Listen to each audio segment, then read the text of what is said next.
Hello दोस्तों, नमस्कार। आपके अपने चैनल हिंदी मिरर पर फिर से आपका स्वागत है। दोस्तों, जैसा कि आपको पता है कि असिस्टेंट प्रोफेसर के जो आपने फॉर्म डाले हुए हैं उसके हम आजकल आपको प्रैक्टिस सेट करा रहे हैं और आपकी एक तरह से ये मैराथन चल रही है। जो आप तैयारी कर चुके हैं उसकी हम ये मैराथन आपके लिए लेकर आए हैं और अभी तक आपको जो है 4 प्रैक्टिस सेट मिल चुके हैं। आज आपका ये 5वां प्रैक्टिस सेट है। तो मुझे लगता है कि आपको सारे प्रैक्टिस सेट पसंद आ रहे होंगे और एक तरह से आपके लिए चैलेंजिंग प्रश्न हैं। आपके कंसेप्ट क्लियर हो चुके हैं, आपने तैयारी कर चुके हैं, लेकिन आपने एमसीक्यू पूरी तरह से अगर तैयार किए हैं और आपने अच्छे से तैयारी की है तो आपके आंसर मोस्टली सही जाएंगे। जैसा कि मैंने बोल रखा है कि 25 में से अगर 20 आपके सही जा रहे हैं तो इसका मतलब आपकी तैयारी अच्छी है। तो तैयारी जांचते रहिए, अपने आप को चैलेंज देते रहिए और चैलेंजिंग प्रश्न को करते रहिए। दोस्तों, अगर आज आप ही चैनल से आज ही जुड़ रहे हैं तो चैनल को जो है सब्सक्राइब कर लीजिए और बेल आइकन को हिट कर दीजिए, जिससे आपको नए वीडियो के नोटिफिकेशन टाइम से मिलते रहें। और जो दोस्त पहले से जुड़े हैं लाइक करिए, शेयर कीजिए, जिससे आपको आपके जैसे ही स्टूडेंट तक ये जो है कंटेंट पहुंच सके और आप ही जरिया बनते हैं एक दूसरे से अच्छी चीज़ें पहुंचाने का, ज्ञान बांटने का। चलिए प्रश्न शुरू करते हैं। निम्नलिखित पर विचार करना है। कथन ए है, कथन बी है, दोनों का कथन ए और आर है आपका। तो कौन सा सही है, कौन सा गलत है, इसमें हमें देखना है। मनरेगा एक कार्योन्मुखी परियोजना है जो पूरे देश में कार्यान्वित हो रही है। यह परियोजना राज्य सरकारों द्वारा कार्यान्वित की जा रही है। तो बताइए इसका आंसर क्या होगा। यहाँ पर कूट है तो कूट में से बताना है कि कौन सा सही है। ए और आर दोनों सही हैं, आर ए की सही व्याख्या है, या फिर ए आर दोनों सही है परंतु आर ए की सही व्याख्या नहीं है। ए सही है परंतु आर सही नहीं है, ए सही नहीं है परंतु आर सही है। तो बताइए कौन सा इसमें सही जा रहा है। तो आपकी जानकारी के लिए बता दें, इसमें आपका बी सही जा रहा है। देखिए आपका आंसर सही गया है क्या। ए आर दोनों सही है परंतु आर ए की सही व्याख्या नहीं है। ठीक है, दोनों ही सही है परंतु जो आर है यहाँ पर कारण जो है वो ए की सही व्याख्या नहीं करता है। चलिए अगले प्रश्न पे चलते हैं। यहाँ की डिटेल है, इसको आप देख सकते हैं। इसे बताया गया है कि मनरेगा एक कार्यान्मुखी परियोजना है जो पूरे देश में कार्यान्वित हो रही है। कथन सही है। इस योजना राज्य सरकारों द्वारा कार्यान्वित की जा रही है। तो कथन और कारण दोनों सही है परंतु कारण कथन की व्याख्या नहीं करता है। अगला प्रश्न है, भारत में निम्नलिखित में से कौन सा एक राज्य काली मिर्च का सर्वाधिक उत्पादक करता है।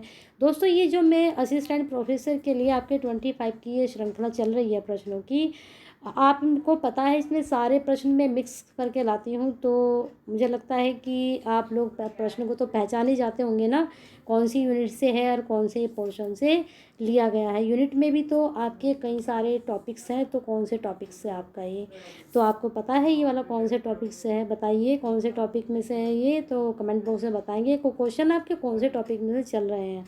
चलिए देख लीजिए इसका उत्तर क्या होगा। लगा लिया होगा सबने, टाइम मिल चुका है। तो दूसरे का आपका उत्तर क्या हो जाएगा, बी केरल। जहाँ भी काली मिर्च की बात आती है, जहाँ भी मसालों की बात आती है, तो केरल का नाम सर्वोपरि होता है। सिर्फ काली मिर्च में नहीं, केरल को मसालों का बताइए क्या बोला जाता है। देख लीजिए आगे, यहाँ पर प्रश्न नंबर 3, इसकी डिटेल नहीं है। आपके प्रश्न नंबर 2 की डिटेल नहीं है इसमें। तो काली मिर्च के बारे में मैंने बता ही दिया कि राज्य में सबसे ज़्यादा होती है। और मिर्च को एक चीज़ और बता दें, जो मिर्च है उसको मसालों की रानी भी कहा गया है।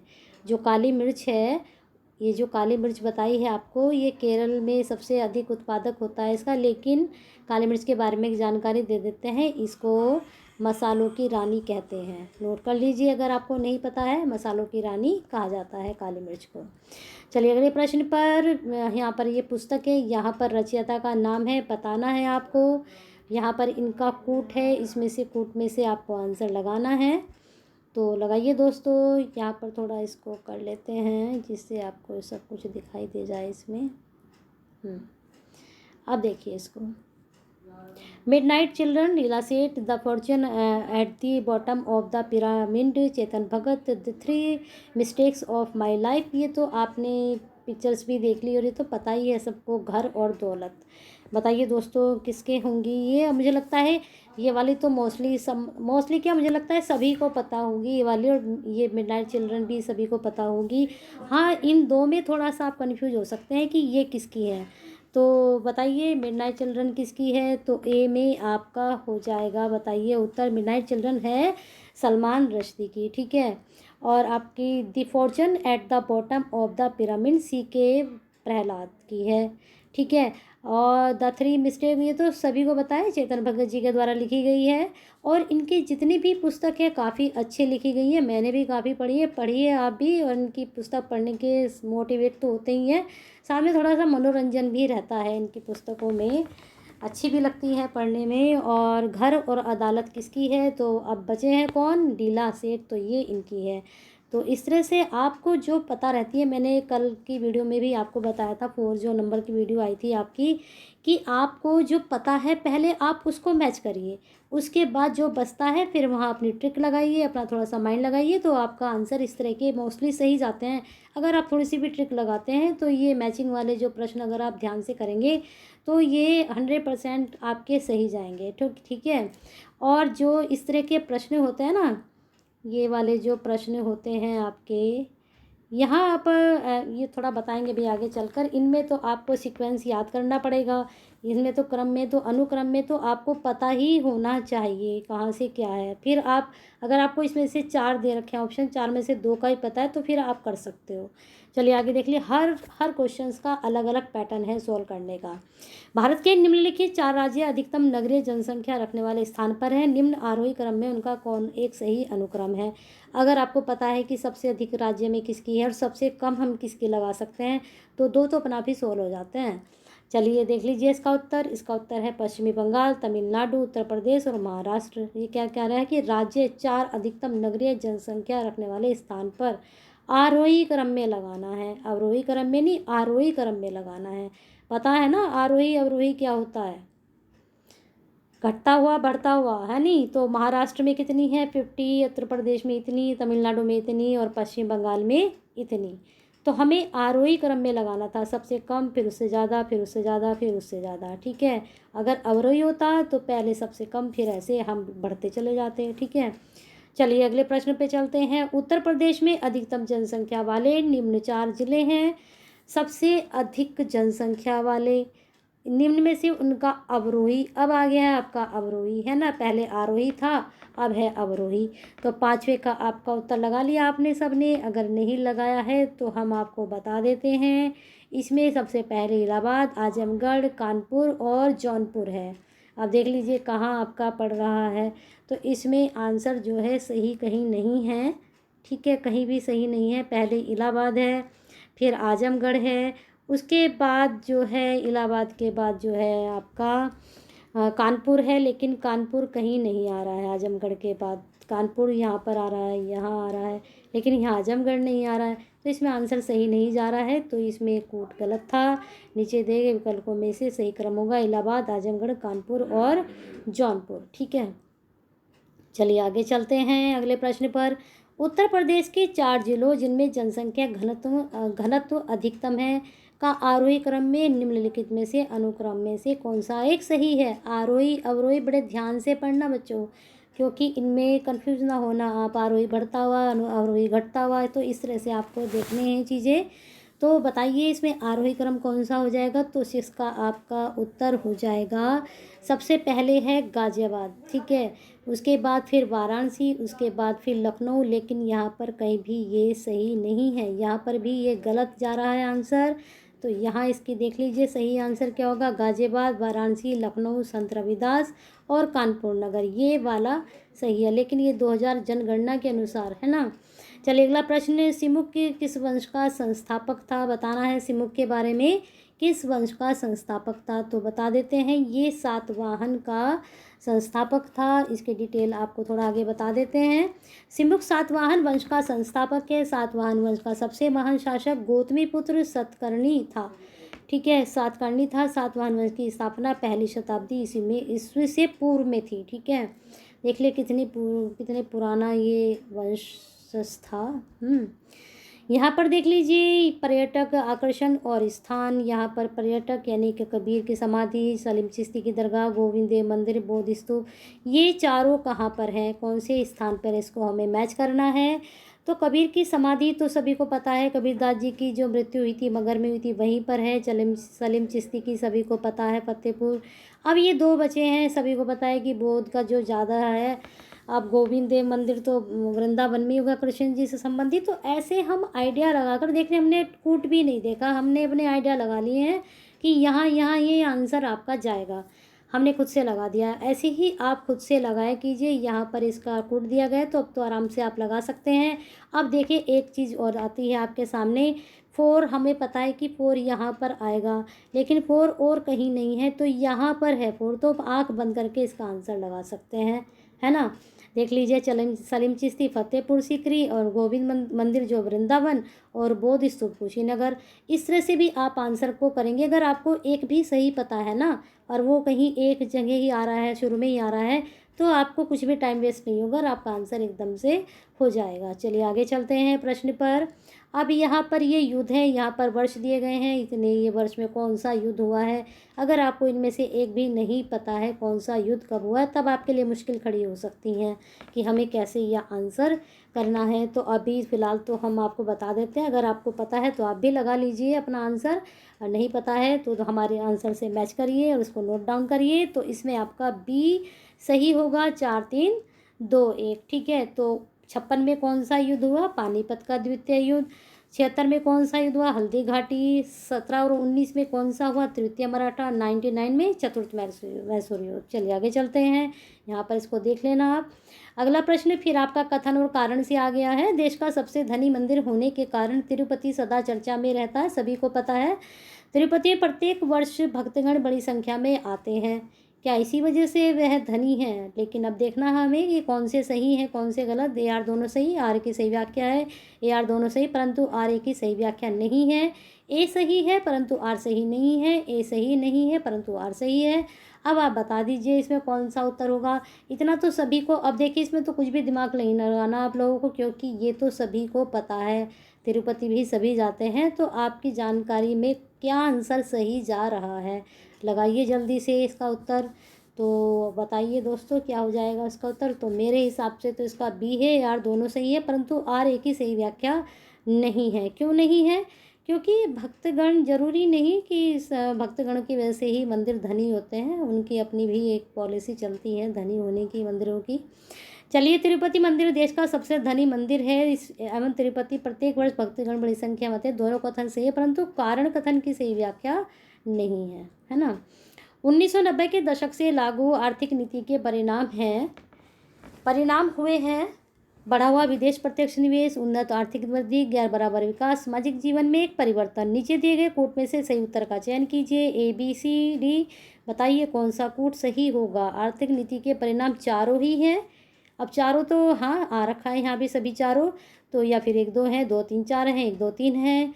तो बताइए दोस्तों क्या आपको लगता है कि सभी सही हैं, या एक आधा इसमें से जो है कि इसका परिणाम नहीं निकला है। तो आपकी जानकारी के लिए बता दें कि सभी सही हैं। बढ़ा हुआ विदेशी प्रत्यक्ष निवेश है, उन्नत आर्थिक वृद्धि है, गैर बराबर विकास भी है, सामाजिक जीवन में भी एक परिवर्तन आ रहा है। किसके कारण, जो 1990 के दशक से लागू आर्थिक नीति के जो परिणाम हुए थे। आज सामाजिक परिवर्तन तो हमारे देश में चला ही आ रहा है, आदिकाल से अब तक परिवर्तन होते ही रहते हैं। ये सारी इसकी डिटेल है, इसको आप पढ़ सकते हैं। स्फीतिकार दबाव सरकारी हलकों में चिंता का कारण बनते हैं, लोगों में असंतोष पैदा करते हैं, मीडिया द्वारा प्रयोग करने के लिए गर्म सामग्री उपलब्ध कराते हैं, राजनीतिक गतिविधियों को बढ़ाने के लिए एक मुद्दा बन जाते हैं। बताइए क्या होता है। अब ये स्फीति क्या है, स्फीतिकार दबाव पता है आप लोगों को, स्फीतिकार क्या होता है। जो मुद्रा स्फीति होती है, स्फीति तो सबने सुनी ही है, मुद्रा स्फीति, तो वही स्फीति का दबाव कार्य इसमें बताया गया है। तो बताइए इसका उत्तर इसमें हो जाएगा सभी चारों, ठीक है। यहाँ इसकी डिटेल है, इसको पढ़ लीजिए। मुद्रास्फीति के बढ़ते दबाव से बढ़ती महंगाई से आम लोगों में असंतोष पनपता है। दूसरी तरफ सरकारी हलकों में चिंता का विषय बन जाता है। बढ़ती महंगाई मीडिया में चर्चा और परिचर्चा का बड़ा मुद्दा बन जाता है, जो कि काफ़ी उछलता भी है, आपको पता भी है। विपक्षी दल भी राजनीतिक लाभ उठाते हैं जब इस तरह के मुद्दे खड़े होते हैं। तो सभी विकल्प सही हैं, है ना। अब है नृत्य और इसको माने हुए कलाकार, मतलब इधर नृत्य दिया गया है और इसको कौन करता है, इस नृत्य को उनके नाम दिए गए हैं। तो अगर आपको पता है तो लगाइए। कथकली का कौन है, कुचिपुड़ी का कौन है, भरतनाट्यम का कौन है और कथक का कौन है, बताइए। कथकली का कौन है, तो लगा लिया आपने उत्तर। नहीं लगाया तो बता देते हैं आपको, सही आंसर होगा आपका इसमें। पहले हम कूट तो देखें क्या है। कूट है इसका सी, 5 4 1 2, ठीक है। कथकली कौन है, कृष्ण नायर। कुचिपुड़ी कौन है, राधा रेड्डी। भरतनाट्यम कौन है, यामिनी कृष्णमूर्ति। और कथक कौन है, उमा शर्मा। ठीक है, कर लिया आपने मैच। अब आगे आ जाते हैं हम। उल्लेखनीय कि संयुक्त पाणिग्रह प्रसिद्ध ओडिसी नृत्यांगना भी थी। संयुक्ता के बारे में दे रखा है इसमें। नारा और निर्माता, ये आपको करा चुकी हूँ मैं नारे के बारे में। और यहाँ पर तो 4 ही दिए गए, मैंने आपको कम से कम 10-12 नारे कराए हैं जिनके बारे में मैंने आपको बताया था। तो बता दीजिए किसका किसका है। ये तो कल की वीडियो में ही बताया था, करो या मरो किसका है ना। बताइए। स्वराज हमारा भी शायद दूसरी वीडियो में आपके MCQ जो चल रही है सीरीज, उसमें ही आपके कराए दोनों नारे। तो करो या मरो तो हमने कल 4th वाली वीडियो में ही बताया। महात्मा गांधी जी हैं। आराम हराम सभी को पता है किसका है, किसने दिया था, बताइए जल्दी से। आराम हराम है, जवाहरलाल नेहरू जी ने दिया है ये। अब दिल्ली चलो किसने कहा है, दिल्ली चलो सुभाष चंद्र बोस जी ने कहा था, जिस वक्त देश की आज़ादी की बात चल रही थी। और स्वराज हमारा जन्मसिद्ध अधिकार है, बाल गंगाधर तिलक। बहुत ही प्रसिद्ध नारा है, हमेशा इसके बारे में पूछा जाता है। ये दोनों नारे तो आप बिल्कुल रट डाल लीजिए, बिल्कुल मत भूलिएगा इनको। तो कूट तो देखने की भी ज़रूरत है ही नहीं, आपको सही बता दिया मैंने। यहाँ पर इसको मैच कर लेना। अगला प्रश्न है, निम्नलिखित में से कौन अतिवादी नहीं था। उदारवादी, अतिवादी, ये भी आपके नेताओं के नाम हैं। अब इसमें अतिवादी नहीं था तो 4 के यहाँ नाम है, तो सिर्फ एक इसमें अतिवादी नहीं था। तो वह कौन है, तो बता दीजिए दोस्तों जल्दी से, कौन अतिवादी नहीं था। तो इसमें ए जो है सुरेंद्र नाथ जो बनर्जी हैं वो अतिवादी नहीं थे। ये जो थे नरपंथी धारा के प्रतिनिधि कवि थे। लिख लीजिए, नरपंथी धारा भी उस वक्त चल रही थी, ये उसके प्रतिनिधि थे, कवि नहीं थे। हमें कवि और लेखक ही याद रहते हैं। चलिए देख लीजिए इसका। सुरेंद्रनाथ बनर्जी नरपंथी धारा के प्रतिनिधि थे, जबकि शेष अन्य अतिवादी गर्म पंथ के समर्थक थे। शेष अन्य अतिवादी गर्म पंथ, अतिवादी को गर्म पंथ भी बोला गया, ध्यान रखना। सुरेंद्रनाथ बनर्जी ने 1876 ईस्वी में आनंद मोहन बोस के साथ मिलकर इंडियन एसोसिएशन नामक संस्था का गठन किया था। अब इस प्रश्न से ही आपको कितनी सारी जानकारी प्राप्त हो गई है, आनंद उठाइए इसका। भारत के राष्ट्रपति के निर्वाचन के लिए निर्वाचक मंडल में सम्मिलित होते हैं। भारत के राष्ट्रपति निर्वाचन के लिए निर्वाचक मंडल में सम्मिलित होते हैं संसद के दोनों सदनों के निर्वाचित सदस्य, राज्य की विधानसभाओं के निर्वाचित सदस्य, दिल्ली और पौंडीचेरी संघीय क्षेत्रों की विधानसभाओं के निर्वाचित सदस्य, राज्यों की विधान परिषदों के निर्वाचित सदस्य। प्रश्न कई बार हो चुका है, आंसर बिल्कुल सही लगाइए। लगा लिया है, अगर लगा लिया है तो सही जाना चाहिए। बताइए क्या होता है इसमें, तो इसमें आपका उत्तर जाएगा बी। सही गया है ना सबका, 1 2 3 4, चौथा नहीं है आपका, चौथा नहीं है। यहाँ पर इसकी डिटेल देख सकते हैं आप, ठीक है। चलिए आगे चलते हैं। भारतीय राजनीतिक प्रणाली को कहा जाता है, क्या कहा जाता है भारतीय राजनीतिक प्रणाली को, तो यहाँ पर आंसर आपको शो हो रहा है, अर्ध संघात्मक प्रणाली कहा जाता है राजनीतिक प्रणाली को, ठीक है। भारतीय राजनीतिक प्रणाली को केसी वेयर ने अर्ध संघीय कहा है, क्योंकि भारतीय राजनीतिक प्रणाली में संघात्मक लक्षणों के साथ साथ एकात्मकता के लक्षण प्रबलता से विद्यमान हैं।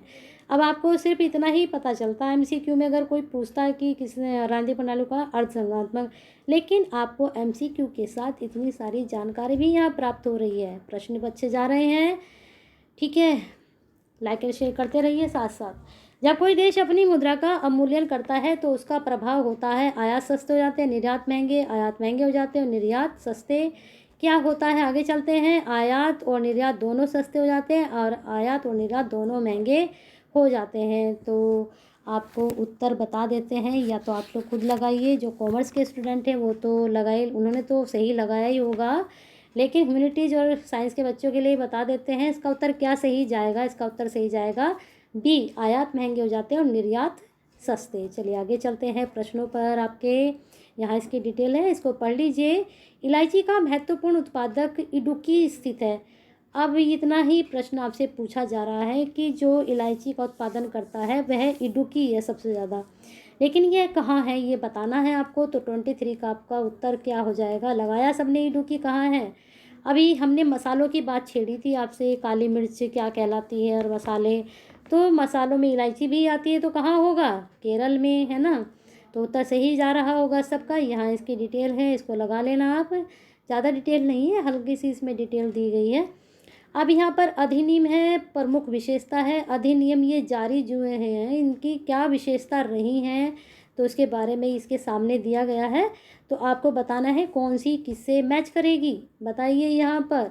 तो इसका कूट जो है आपका सही सुमेलित जा रहा है यहाँ पर। इसमें लगता है कोई सही नहीं है, इसमें सही सुमेलित यहाँ पर दिखा रहा है ये, ठीक है। इसको यहाँ से देख लेना आप, सही सुमेलित करके इसको नोट डाउन भी कर लेना, क्योंकि ये वाले प्रश्न द्विशासन केंद्र, स्वतंत्रता, भारतीय स्वतंत्रता अधिनियम, सरकार अधिनियम, इसके बारे में तो मोस्टली पूछते हैं। भारत सरकार अधिनियम 1919 के बारे में, 1935 के बारे में भी। ये 1935 वाला क्वेश्चन और तरह से भी पूछा जाता है, मैंने कई तरह से तैयार कराया 1935 वाला आपको, ठीक है। इससे संबंधित और किस तरह के प्रश्न बन रहे हैं वो भी आप देख लीजिए। चलिए अगला प्रश्न पे, निम्नलिखित पर विचार कीजिए। पंडित नेहरू जी का उद्देश्य का प्रस्ताव संविधान सभा द्वारा 22 जनवरी 1947 को स्वीकार किया गया। उस प्रस्ताव में सम्मिलित आदर्श पूर्णतः संविधान के आमुख में प्रतिबिंबित होता है। प्रतिबिंबित तो सभी को पता है ना क्या होता है। तो इसमें आपके यहाँ पर कूट है, कूट में से बताइए कौन सा सही जा रहा है। जल्दी से लगाइए कौन सा कूट है आपका।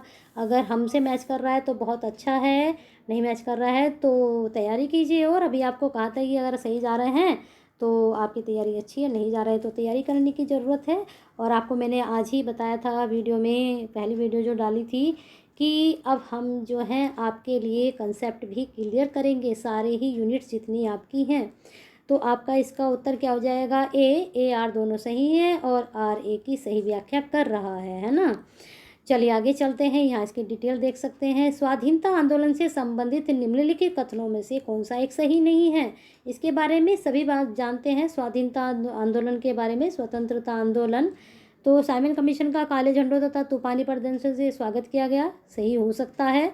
संविधान के प्रारूप पर पंडित मोतीलाल नेहरू की रिपोर्ट लखनऊ में हुई सर्वदलीय कांग्रेस में स्वीकार की गई, ये भी सही हो सकता है।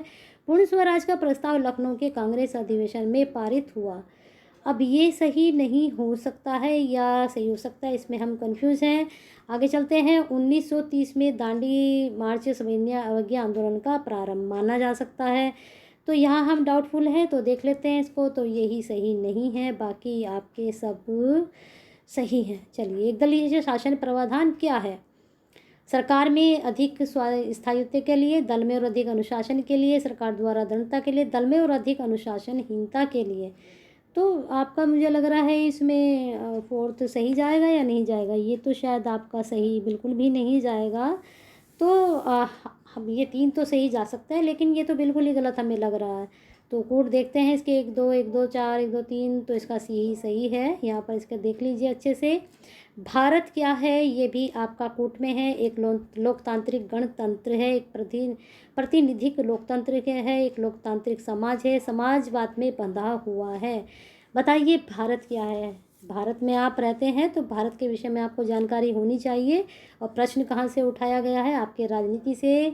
तो बताइए दोस्तों, कहाँ है ये पॉलिटी जो आपका है? इसमें सब्जेक्ट बोल लीजिए, आप विषय बोल लीजिए इसमें आपका, या यूनिट का एक पार्ट बोल लीजिए, उसमें से है ये।